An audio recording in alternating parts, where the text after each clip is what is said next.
आप देख रहे हैं लाइव इंडिया हर पल।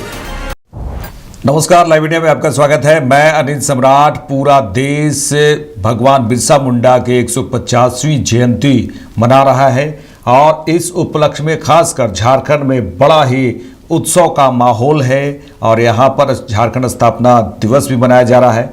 लेकिन भगवान बिरसा मुंडा की जयंती को लेकर प्रधानमंत्री नरेंद्र मोदी गुजरात के नर्मदा में उन्होंने कई बातें कही है। उन्होंने ये भी कहा कि हम पहले प्रधानमंत्री हैं जो बिरसा मुंडा के गांव, बिरसा मुंडा के जन्म स्थान खूंटी के उल्ली हाथू गए।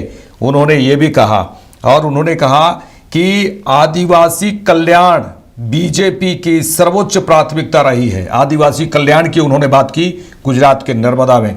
उन्होंने कहा कि हम हमेशा इस संकल्प को लेकर चलें कि हम आदिवासियों के साथ हो रहे अन्याय को समाप्त करेंगे, उन तक विकास का लाभ पहुंचाएंगे।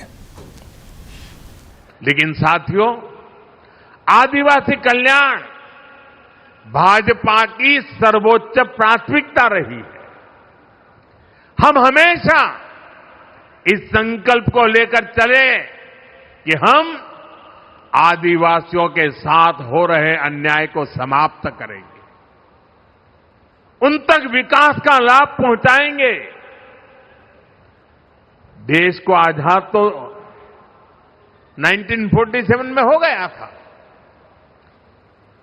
आदिवासी समाज तो भगवान राम के साथ भी जुड़ा हुआ है, इतना पुराना है।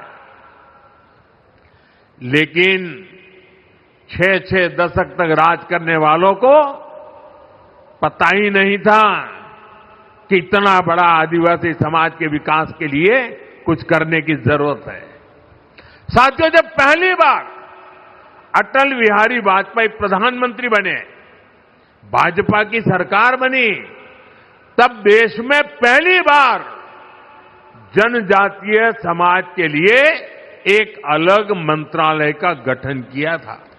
उसके पहले नहीं किया गया। लेकिन अटल जी की सरकार के बाद 10 साल जो कांग्रेस को फिर से काम करने का मौका मिला, तो उन्होंने इस मंत्रालय की उपेक्षा की, पूरी तरह भुला दिया गया। आप कल्पना कर सकते हैं, 2013 में कांग्रेस ने जनजातीय कल्याण के लिए कुछ हजार रुपये की योजना बनाई। कुछ हजार रुपये, एक जिले में 1000 रुपये से काम नहीं होता है। हमारी सरकार आने के बाद हमने बहुत बड़ी वृद्धि की, उसके हितों की चिंता की, हमने मंत्रालय के बजट को बढ़ाया और आज जनजातीय मंत्रालय का बजट अनेक गुना बढ़ा करके